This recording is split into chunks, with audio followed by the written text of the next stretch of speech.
여러분들은 챗 GPT를 사용해 보신 적이 있으시나요? 주로 어떨 때 사용하시나요? 아마 대부분의 학생들은 주로 과제나 수행 평가를 하는데 한 번쯤은 사용해 보신 경험이 있을 것입니다. 주로 챗 GPT는 구글이나 네이버와 같이 검색 엔진으로서도 사용할 수 있고 과제나 수행 평가를 도와주는 도우미로서도 활동할 수 있으며 미술이나 음악과 같은 예술의 분야에서도 충분히 활용되고 있습니다. 2022년 11월 30일 인공지능 분야의 판도를 뒤바꾼 챗 GPT가 등장하였습니다. 챗 GPT의 등장 이후 단연코 인공지능의 분야 중 가장 연구가 활발히 진행된 분야는 바로 자연어 처리 및 자연어 생성의 분야일 것입니다. 오픈 AI사의 챗 GPT를 견제하기 위하여 구글은 바드, 메타는 라마2를 출시하는 등 다양한 대형 언어 모델들이 등장하게 되었습니다. 대형 언어 모델들은 주로 딥러닝 방식으로 데이터를 사전 학습한 전이학습 모델입니다. 이러한 대형 언어 모델들은 대화형 인터페이스를 제공하여 텍스트를 생성 및 출력하게 됩니다. 그렇다면 한 가지 질문을 해보도록 하겠습니다. 여러분들은 세종대왕의 맥북 프로 던짐 사건에 대해 아시나요? 네, 당연히 모르실 것이라고 생각합니다. 왜냐하면 이 사건은 실제로 있었던 일이 아니기 때문입니다. 위의 글과 아래의 글은 각각 세종대왕의 맥북 프로 던짐 사건에 대해 질문하였을 때 챗 GPT의 답변을 출력한 결과인데요. 이런 것처럼 실제로 있지도 않은 사건을 가짜로 지어내는 챗 GPT의 문제점이 있었습니다. 또한 챗 GPT는 이러한 엉뚱한 답변을 만들어내는데 이러한 문제를 크게 데이터의 부족, 실시간 대화의 한계, 그리고 자연어 처리의 문제 등으로 이러한 문제가 발생할 수 있습니다. 저희는 이러한 문제를 해결하기 위해 먼저 사용자가 원하는 답변과 실제 출력한 답변이 왜 다를까에 대해 생각해 보았고 이 문제를 해결하기 위해 바로 이 현문현답이라는 이 네 글자의 단어로부터 저희의 연구를 시작하게 되었습니다. 현문현답이란 현명한 질문에는 현명한 답이 따른다 라는 뜻으로 더 구체적이고 더 명확한 질문일수록 더 나은 답변을 출력해낼 것이라고 생각하였습니다. 저희는 이러한 문제를 해결하기 위하여 먼저 한글의 특성을 고려하였습니다. 한글은 주어, 목적어, 서술어의 어순을 가지며 조사와 어미와 같은 문법적 기능어를 사용할 수 있고 부사어나 관용어와 같은 수식어를 통하여 문장에서 강조하고자 하는 바를 드러낼 수 있습니다. 이제 이러한 아이디어를 바탕으로 저희가 세운 연구 가설에 대해 말씀드리도록 하겠습니다. 저희는 어순의 변경, 문법적 기능어 및 수식어의 추가를 통해 사용자의 의도가 더 잘 드러나는 질문을 만들 수 있고 이러한 질문들은 더욱더 나은 정확도를 가진 답변을 생성할 것이라는 연구 가설을 세웠습니다. 저희의 연구에는 4가지의 키워드가 있었는데요.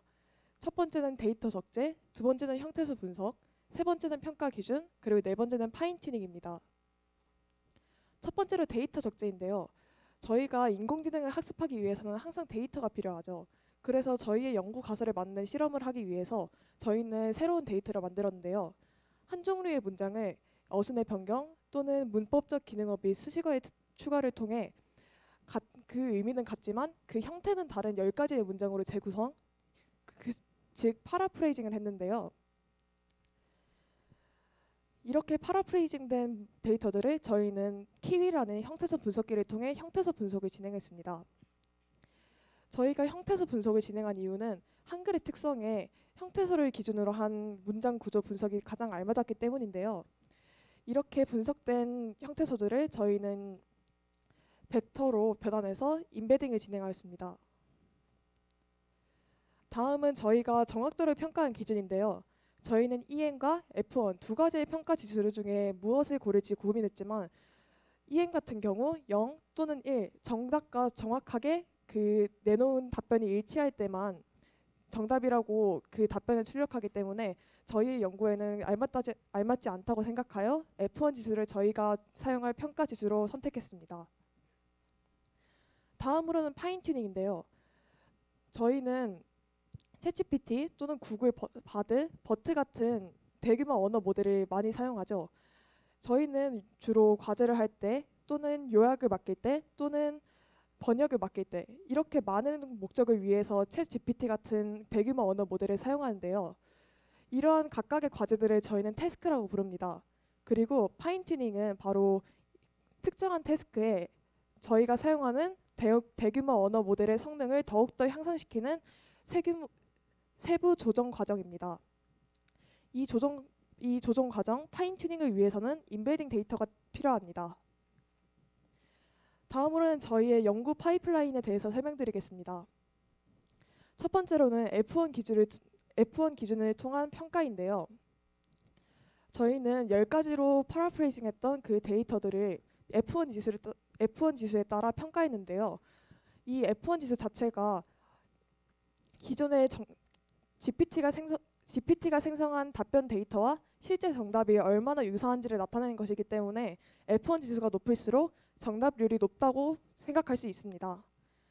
그래서 이렇게 F1 지수가 가장 높았던 문장 구조들을 모두 모은 뒤 이 문장들을 키위라는 형태소 분석기에 분석을 하고 이 분석된 데이터들을 모두 인베딩했는데요. 이 인베딩된 데이터들 중에서 가장 많이 출현하는 문장 구조가 한 가지 있었는데요. 그 문장 구조를 키, 그리고 나머지의 모든 문장 구조를 밸류로 설정한 뒤 저희는 인베딩을 했는데요. 이 인베딩이란 0부터 1 사이에 한 가지의 값에 이 단어나 형태소들을 각자의 고유한 값으로 대응시키는 것을 말합니다. 파인튜닝 과정에는 학습할 데이터가 필요하기 때문에 이런 인베딩 데이터를 만들어 이 인베딩 데이터를 GPT나 또는 여러 가지 언어 모델에 학습시키는 과정이 반드시 필요한데요. 이렇듯 저희가 만든 데이터를 인베딩해서 이 데이터를 다시 LLM에 집어넣어 파인튜닝을 진행하였습니다. 이렇게 파인튜닝된 LLM 또는 파인튜닝 되지 않은 LLM 이렇게 두 가지의 같은 문장 또는 같은 프롬프트 또는 같은 데이터를 넣어서 얼마나 정확도가 차이가 많이 나는지를 분석했는데요.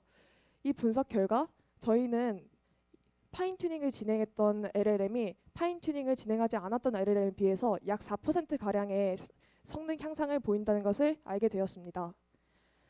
저희는 챗GPT를 굉장히 많이 사용하고 있습니다. 챗GPT가 아니더라도 여러 가지 다양한 챗봇들을 굉장히 많이 사용하고 있는데요. 저희의 이런 연구가 여러분들이 대규모 언어 모델을 더욱더 쉽고 편리하게 만들 수 있었으면 좋겠습니다. 이상으로 발표를 마치도록 하겠습니다. 감사합니다. 감사합니다.